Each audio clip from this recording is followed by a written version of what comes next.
Bismillahirrahmanirrahim. Gimana nih kabarnya hari ini? Alhamdulillah. Alhamdulillah. Oke. Nah, kalau boleh tahu nih kesibukannya sehari-harinya ngapain aja? Belajar. Belajar. Kalau itu sekarang kelas berapa? Kelas 12. Kelas 12. Ya berarti bentar lagi lulus ya? Iya. Nah, sebelumnya saya ucapkan terima kasih ya karena kamu telah berkenan hadir dalam sesi konseling kali ini. Sebelumnya juga izinkan saya untuk memperkenalkan diri terlebih dahulu. Perkenalkan, nama saya Jidan Rasul Amal. Nah, di sini saya bertindak sebagai konselor yang akan membantu kamu gitu dalam menyelesaikan permasalahan yang sedang kamu alami. Yuna, duduknya apakah udah nyaman? Oke, udah. Jaraknya udah nyaman segini atau udah? Oke, nah, sebelumnya saya juga ingin bertanya ya, apakah kamu pernah mengikuti sesi konseling? Kalau buat konseling ini baru kali pertama saya mengikuti. Tapi sebelumnya pernah mengikuti psikotes. Oh, psikotes pernah mengikuti. Kalau boleh tahu itu buat apa? Ya mas, itu saya mengikuti psikotes untuk minat bakat sama tes IQ. Oh, minat bakat dan tes IQ. Kalau boleh tahu kira-kira minat bakatnya gimana, kamu kemana gitu nah? Kalau dari hasilnya, karena masih belum spesifik itu masih bercabang, jadinya saya juga masih belum terlalu yakin sama minat. Berarti masih belum yakin gitu ya dengan hasil psikotes kemarin gitu. Karena ini juga sesi konseling kamu pertama kali gitu ya, jadi izinkan saya untuk menjelaskan terlebih dahulu apa itu konseling gitu. Nah, konseling ini adalah bantuan gitu ke seorang konselor kepada kliennya gitu untuk menyelesaikan permasalahan yang sedang dialami oleh klien tersebut gitu. Contohnya seperti yang sekarang kita akan laksanakan gitu ya, dilakukan secara tatap muka gitu. Nah, terus dalam konseling juga ada beberapa asas yang harus kita patuhi, ada 3. Nah, yang pertama itu ada asas kerahasiaan, yang kedua itu ada asas kesukarelaan, yang ketiga itu ada asas keterbukaan. Nah, yang pertama itu ada asas kerahasiaan, yang dimana asas kerahasiaan ini itu harus kita patuhi gitu ya. Saya sebagai konselor dan kamu sebagai konseli gitu ya, nggak boleh menyebarluaskan pembicaraan kita selama sesi konseling kali ini gitu. Jadi permasalahan yang kamu ceritakan kepada saya nggak bakalan nyeritain kepada orang lain juga gitu, karena saya juga harus mematuhi asas kerahasiaan tersebut. Sebaliknya dengan Anda gitu ya, Anda juga nggak boleh gitu menceritakan pembicaraan yang sudah kita bicarakan dalam sesi konseling kali ini. Nah, terus di sini juga saya izin untuk merekam sesi konseling kali ini gitu.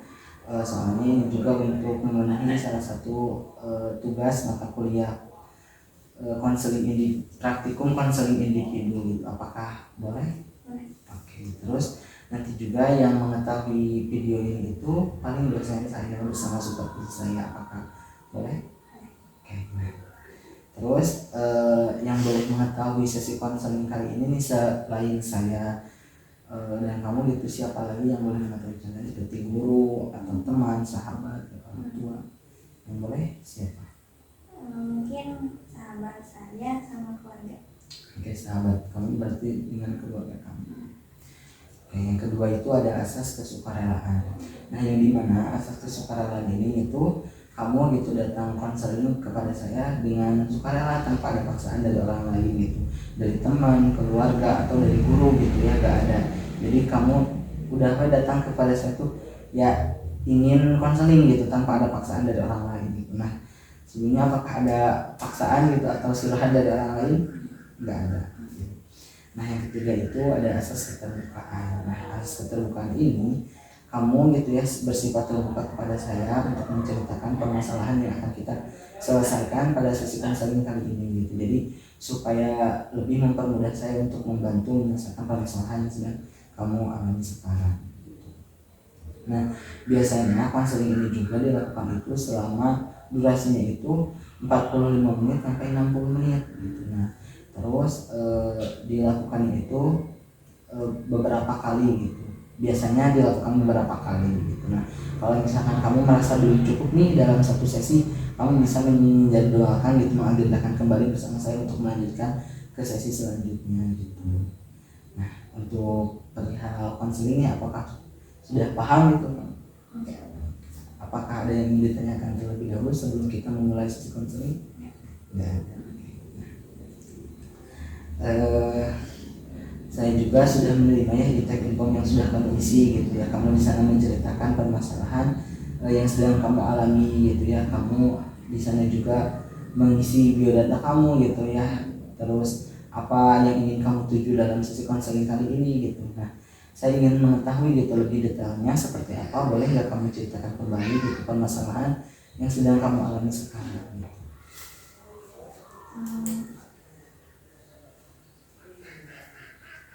Permasalahan yang saya sedang rasakan itu perihal tentang perkuliahan lah. Oke. Kalau boleh tahu kenapa tuh?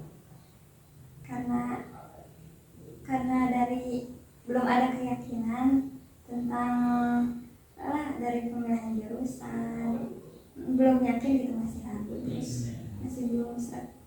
Terus ada rasa ketakutan sama dunia luar juga, apalagi dunia perkuliahan harus kayak gimana, kita harus apa aja harus disiapkan. Kamu masih ragu dengan keyakinan kamu gitu memilih perkuliahan di mana jurusan apa gitu ya. Kamu juga takut dengan dunia perkuliahan gitu ya. Nah, apa sih yang kamu bayangkan tentang perkuliahan gitu? Kalau yang saya bayangkan tentang dunia perkuliahan tuh, yang pertama itu pastinya bukan kejam, tapi gimana ya, sudah dideskripsikan, takut pokoknya. Oke, kamu juga merasa takut gitu ya dengan dunia perkuliahan ya. Nah, kamu tadi kan udah menceritakan ya bahwa kamu juga masih ragu dengan jurusan atau kampus mungkin ya yang kamu inginkan gitu. Terus kamu juga takut gitu dengan dunia perkuliahan gitu ya. Nah, ada nggak dampak gitu ketika kamu memikirkan hal tersebut kepada diri kamu gitu? Kadang merasa overthinking pasti selalu ada gitu ya. Terus ada rasa kurang percaya diri, kayak pantas nggak sih, maksudnya kayak belum nggak percaya diri lah gitu. Nah, overthinking seperti apa sih yang biasanya kamu rasakan? Ya, bakal masuk nggak ya, kayak keterima nggak ya, kayak gitu. Bingung gitu ya, takut juga gitu. Nah, terus ketika kamu nggak percaya diri nih, biasanya apa sih yang kamu lakukan? Kalau aku nggak percaya diri, kadang suka nanya lagi ke diri sendiri tentang apa sih tujuan yang sebenarnya kamu cari gitu lah, jangan sampai ya. Nah, kalau boleh tahu nih, jurusan apa sih yang kamu inginkan? Kalau yang saya inginkan mah antara PK sama psikolog. Tapi kalau untuk psikolog kemungkinan besar mah kayak masih ragu gitu, masih belum yakin. Kamu juga merasa ragu gitu ya, belum yakin dengan keinginan kamu ingin psikolog tapi kamu merasa gak percaya diri dengan kemampuan kamu gitu ya. Nah,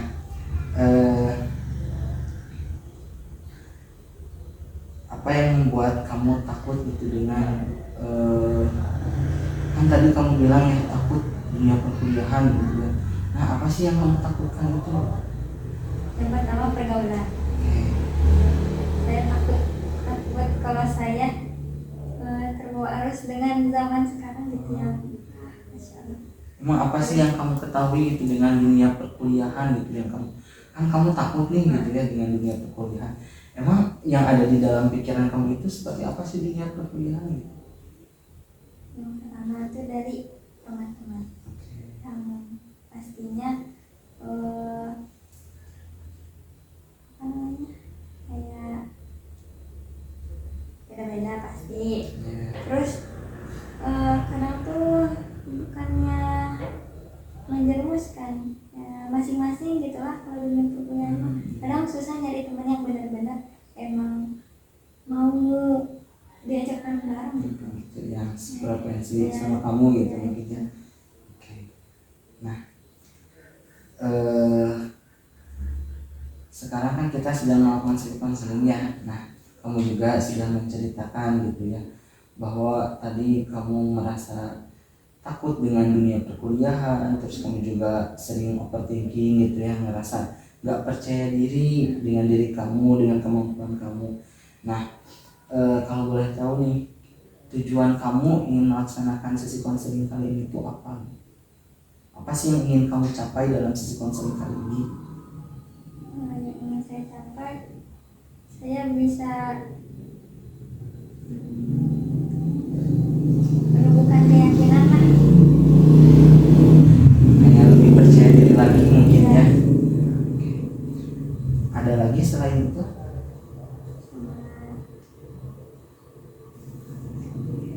Sembuh dari Oke, sembuh dari overthinking mungkin ya, lebih percaya diri lagi. Itu sih paling intinya mah ya. Biar kalau misalkan kamu udah percaya diri, mungkin ya kamu juga nggak bakalan overthinking lagi gitu. Nah, kalau diskalakan ya sekarang nih, keadaan kamu percaya diri kamu itu, kalau misalkan diskalakan 0 itu kamu merasa nggak percaya diri gitu. Nah, terus kalau misalkan 10 itu kamu sangat percaya diri dengan kemampuan diri kamu. Nah, kalau diskalakan kamu kira-kira sekarang ada di skala berapa?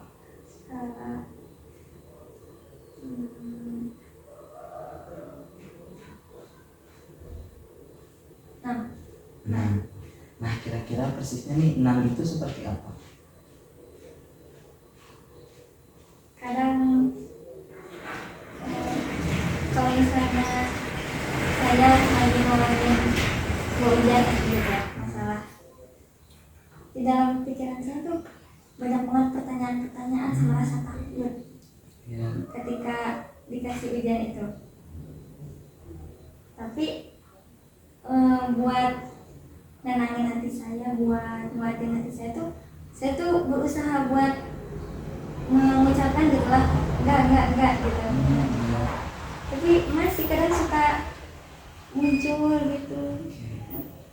Nah, biasanya kalau misalkan nih kamu lagi nggak percaya diri, biasanya kamu ngelakuin apa? Apa sih yang kamu lakukan? Kalau lagi yang gede,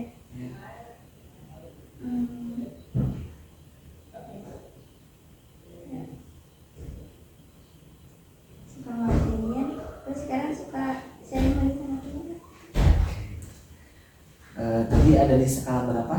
Kamu sekarang tuh ada di skala berapa? 6.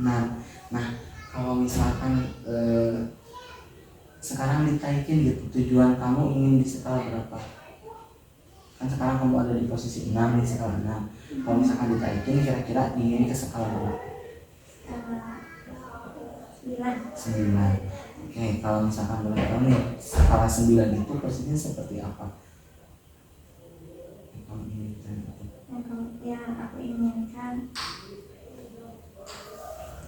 bisa nggak terlalu,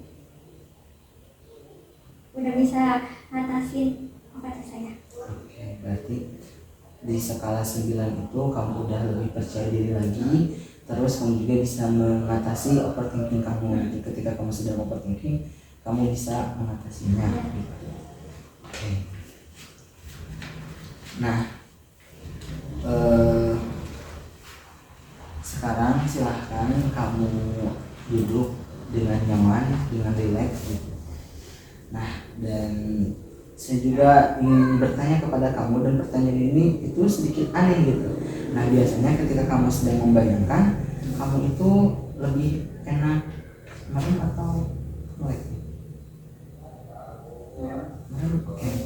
Kalau misalkan gitu, boleh kamu merem. Kalau misalkan saya bilang buka, kamu bisa buka. Kalau misalkan saya belum bisa dibuka, kamu jangan buka. Nah, saya ingin bertanya kepada kamu, mungkin pertanyaan ini itu sedikit agak aneh gitu ya. Nah, coba bayangkan Sehabis pulang dari sesi konseling kali ini, kamu pergi ke rumah, kemudian kamu itu tertidur, dan saat kamu tertidur terjadi sebuah keajaiban yang dimana masalah yang kamu bicarakan tadi itu tuntas dan kamu tidak merasa lagi tidak percaya diri dan overthinking karena keajaiban itu telah mengubahnya menjadi kamu lebih percaya diri lagi dan kamu tidak mudah overthinking karena kamu tertidur. Kamu tidak tahu apa yang terjadi di sana. Dan saat kamu bangun di pagi hari, apa yang kamu rasakan berbeda pada pagi hari itu? Perasaan saya lebih tenang, suasana hati saya lebih baik. Lebih tenang dan lebih baik. Nah,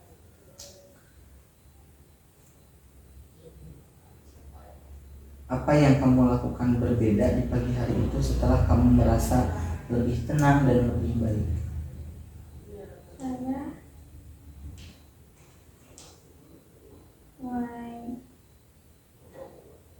bergegas untuk mandi. Bergegas untuk mandi. Nah, tenang apa yang membuat pagi Anda berbeda? Tenang rasanya beda sama hari-hari sebelumnya. Nah, kira-kira arti dari tenang dan hati kamu lebih baik itu apa sih gitu? Nggak ada beban pikiran yang mengganggu hari saya. Nggak ada beban pikiran yang mengganggu hari kamu. Nah, ada nggak orang lain gitu yang mengetahui bahwa pada pagi hari itu ada sesuatu yang berbeda pada diri kamu? Adik saya. Adik kamu. Nah, apa yang dilihat oleh adik kamu pada diri kamu yang berbeda? Dari raut wajah saya. Dari raut wajah kamu. Nah, apa yang adik kamu sadari bahwa pagi hari itu ada yang berbeda pada diri kamu? Biasanya saya jarang mengawali pagi hari dengan mandi. Nah, kira-kira apa sih yang diucapkan oleh adik kamu ke kamu gitu ketika adik kamu itu melihat ada yang berbeda pada diri kamu pada pagi hari itu? Kok nggak biasanya mandi pagi? Nah, setelah adik kamu bicara seperti itu, apa sih yang kamu rasakan? Saya merasa senang.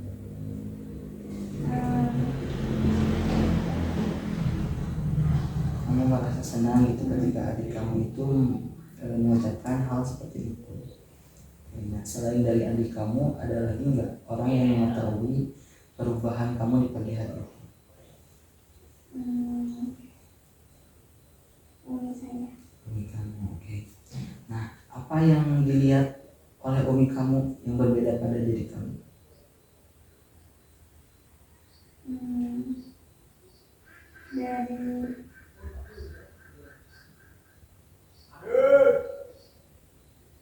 Dari raut wajah saya. Oke, dari raut wajah kamu yang terlihat berbeda, mungkin kamu lebih bersemangat lagi, lebih senang gitu ya. Nah, lalu apa yang dikatakan oleh umi kamu kepada kamu?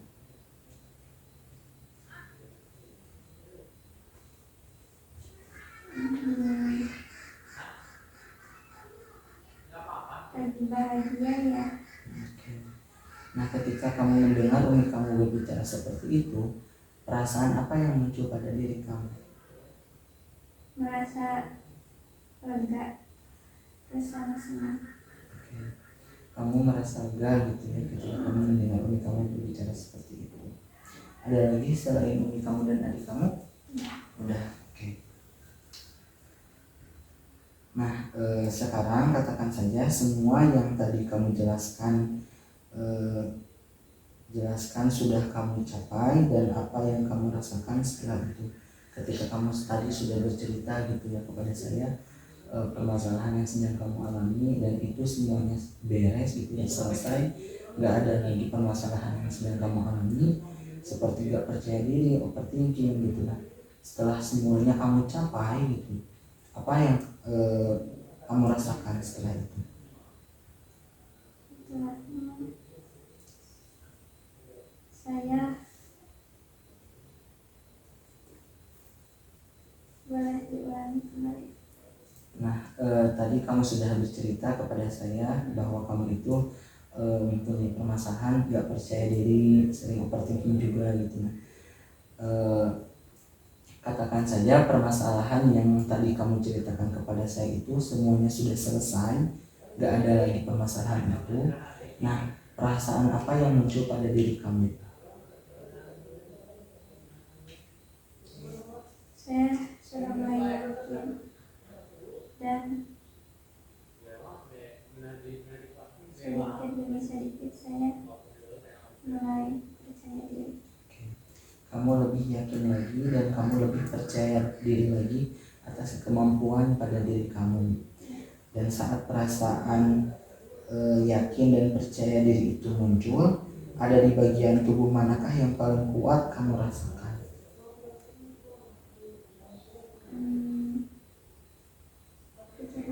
Oke, di dalam pikiran kamu. Nah, baik.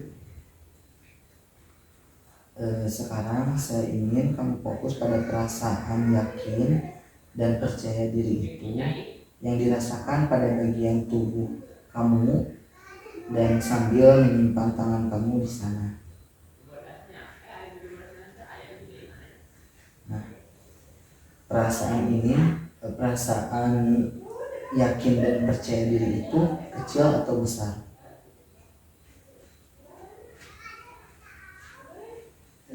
Besar. Berbentuk atau tidak berbentuk? Tidak. Berwarna atau tidak berwarna?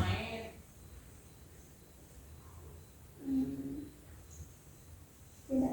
Oke. Nah, sekarang saya ingin kamu bayangkan kaki kamu masuk ke dalam perasaan yang besar itu dan membawa pikiran dan perasaan kamu ke memori pertama kali munculnya perasaan yakin dan percaya diri di masa lalu. Beritahu saya ketika memori itu muncul. Apakah ada?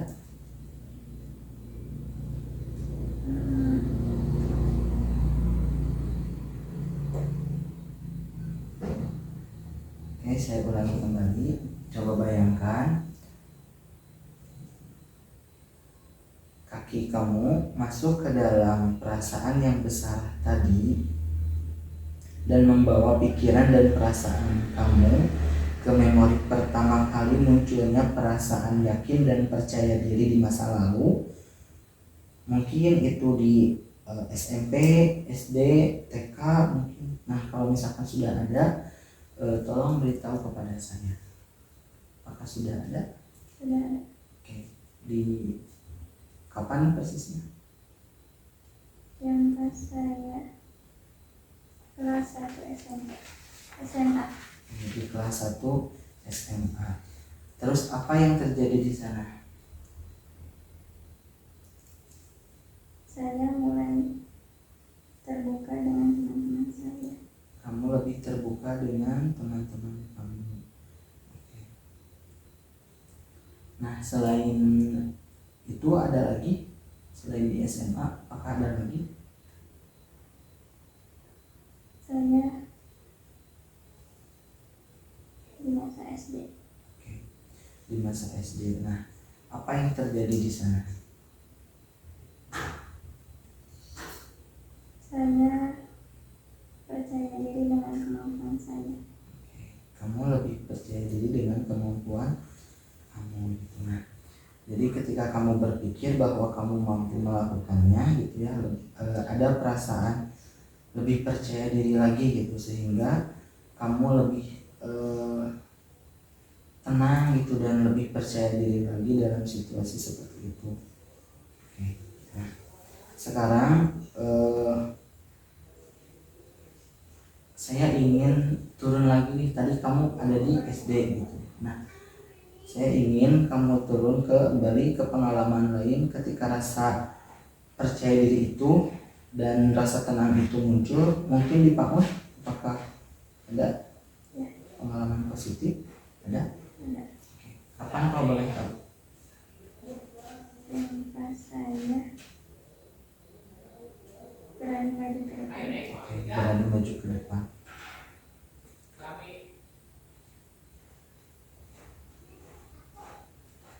Nah, apa kira-kira yang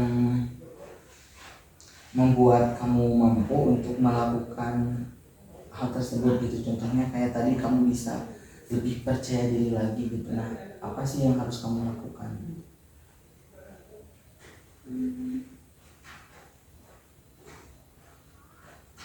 Diulang. Nah, tadi kan kamu ada gitu ya, dimana kamu lebih percaya diri lagi ketika kamu disuruh maju ke depan, kamu maju ke depan gitu. Nah,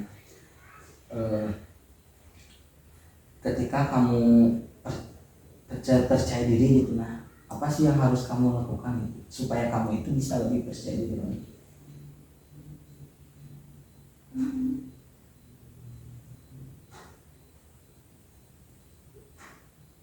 Jangan takut mencoba.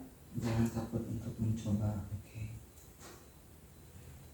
Nah, boleh sekarang kamu buka mata kamu. Oke. Nah, tadi kamu sudah ada di skala 6 ya. Nah, kira-kira setelah apa yang sudah kita diskusikan hari ini gitu ya, kira-kira sekarang kamu ada di skala berapa? 7. Oke. Nah, di skala 7 ini kira-kira kenapa nih kamu bisa naik ke skala 7? Saya mulai memahami sedikit demi sedikit. Oke, kamu lebih memahami sedikit demi sedikit. Kalau boleh tahu nih, lebih memahami seperti apa? Bahwa saya pernah merasakan bahwa saya pernah percaya diri pada masa itu. Oke. Kamu pernah percaya diri itu gitu ya pada masa itu. Nah, kira-kira nih apa yang perlu terjadi pada diri kamu agar kamu bisa naik skalanya 1 poin lagi ke atas gitu, supaya kamu bisa terus-terusan skalanya tuh naik gitu. Tadi kan ada di skala 6, nah sekarang kamu bisa naik ke skala 7. Nah, kira-kira supaya kamu bisa naik lagi ke skala selanjutnya gitu, apa sih yang harus kamu lakukan?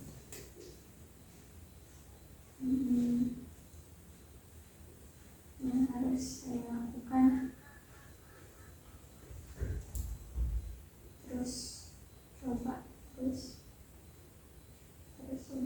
Oke, berarti kamu harus terus mencoba untuk lebih percaya diri lagi mungkin ya. Nah, oke, jadi mungkin yang perlu terjadi dalam diri kamu itu supaya kamu bisa naik 1 poin lagi ke atas gitu ya, untuk mencapai tujuan kamu harus terus mencoba untuk lebih percaya diri lagi gitu. Nah, oke, kira-kira apa sih yang perlu kamu lakukan dalam 1 minggu ini agar bisa mempercepat kamu mencapai tujuan yang kamu inginkan?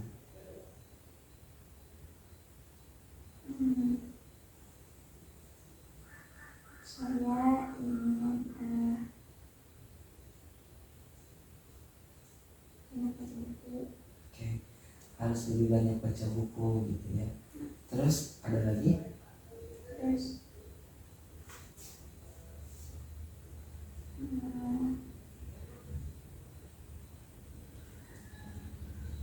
punya waktu untuk diri sendiri. Oke, punya waktu untuk diri sendiri. Nah, jadi yang akan kamu lakukan selama 1 minggu sekarang gitu, supaya kamu bisa mempercepat naik ke poin selanjutnya gitu ya, ke poin yang lebih tinggi lagi, kamu bisa melakukan membaca buku, dan kamu juga apa tadi kalau boleh tahu? baca buku dan apa? punya waktu untuk diri Oke, sendiri. punya waktu untuk diri kamu sendiri gitu ya. Nah, baik, sebelum mengakhiri sesi konseling kali ini gitu ya, saya ingin kamu menuliskan pesan untuk sesi konseling kali ini. Apakah boleh?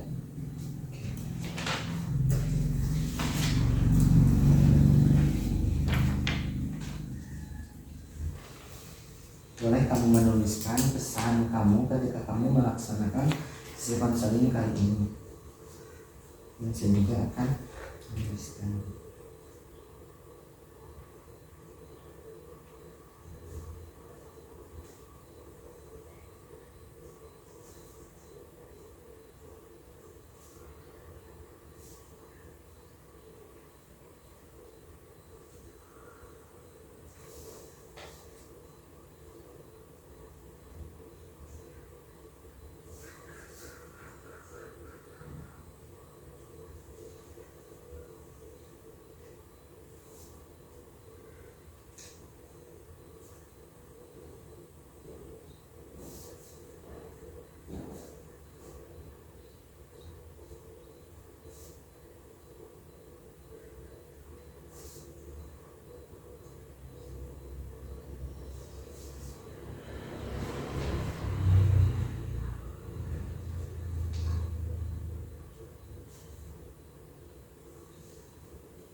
Ya. Oke.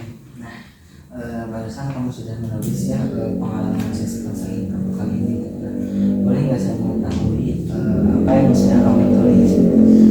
Apakah boleh? Boleh kamu bantu membacakan apa yang sudah kamu tulis? Saya mulai menyadari dan memahami bahwa saya pernah berada di fase sepercaya diri itu tanpa adanya rasa takut dan khawatir. Saya harus terus yakin dan percaya dengan kemampuan saya dan harus membuktikannya. Saya mampu dan saya bisa. Dengan saya meluangkan waktu untuk diri saya dan membaca buku, saya akan lebih mengenal diri saya. Nah, alhamdulillah itu ya kamu sudah membacakan hasil pengalaman kamu dari sisi konseling kali ini gitu, dan kamu juga alhamdulillah gitu ya mendapatkan hal-hal yang positif gitu ya dari sisi konseling kali ini. Nah, saya juga ingin membacakan gitu ya pengalaman saya ketika konseling bersama kamu gitu ya. Terima kasih banyak gitu ya kepada kamu karena kamu sudah terbuka kepada saya gitu. Terus saya juga sangat merasa bangga sekali gitu ya kepada kamu karena kamu sudah mempercayai saya gitu untuk melakukan sesi konseling kali ini gitu. Nah, saya juga sangat bangga sekali gitu kamu sudah berani berbicara terbuka gitu ya, dan kamu ternyata gitu banyak sekali pengalaman-pengalaman di masa lalu kamu gitu ketika kamu sangat percaya diri gitu ya. Nah, baik, sepertinya konseling sesi pertama ini perlu kita akhiri gitu ya. Nah, dan pada saat sesi kedua nanti saya ingin kamu melaporkan perubahan positif yang terjadi pada diri kamu gitu ya selama 1 minggu kemudian gitu. Apakah bisa? Oke. Nah, untuk sesi konseling kali ini mungkin ya cukup sekian. Saya ucapkan sekali lagi terima kasih kepada kamu.